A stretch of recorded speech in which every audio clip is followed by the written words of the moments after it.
Kinsey, let's start with the No Kings protests held across the US over the weekend. A number of celebrities were spotted at these protests. We had Mark Ruffalo, Glenn Close, Susan Sarandon, Jimmy Kimmel, Sarah Silverman.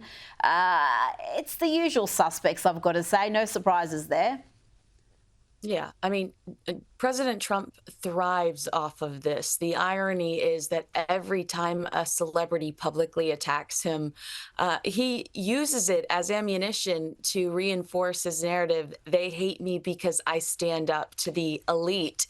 And for his supporters, these protests validate their belief that he's a threat to the establishment. And I mean, that's exactly what they like about him. Plus, the message isn't reaching new ears. Celebrities preaching to their fan base aren't changing minds. They're reinforcing what their audience already believes. Most Trump supporters aren't watching Jimmy Kimmel, and he knows it. So the impact is minimal. If anything, it further entrenches both sides. Now, while all that was happening and with the No Kings protests across the country, there was a singer, Cody Johnson, a very famous country singer, who had this to say to his audience. That there was a lot of protests for one reason or another. All across the country, people were protesting something. But you know what I have? I have a microphone and 25,000 Americans. So tonight, we are going to protest the protest. They're going to protest the protest. The crowd seemed to like that, Kinsey. I mean, finally, someone with a mic and a message that actually makes sense to us. Cody Johnson saying he was protesting the protest is it's the kind of common sense rebellion this country music fan can get behind, and it's refreshing to hear someone stand up for unity over outrage and do it with so much humor. Now, let's check in with everyone's favourite couple, the Ginger and the Whinger. They've now lost more staff members, 6 more staff members. I wonder, has this got anything to do with that weird pregnant twerking video that we saw of Meghan or Harry's ill-advised interview with the BBC? What's behind these latest staff departures?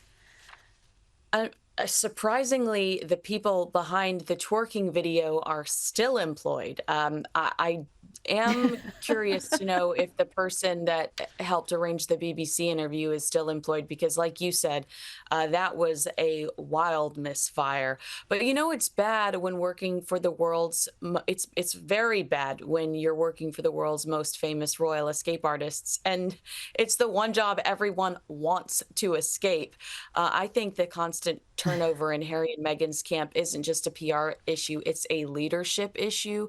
People don't walk away from jobs they love. They walk away from dysfunction. Like you said, 6 more employees, that's a significant number. That's not a coincidence. We're looking at a pattern. That's culture, and culture comes from the top.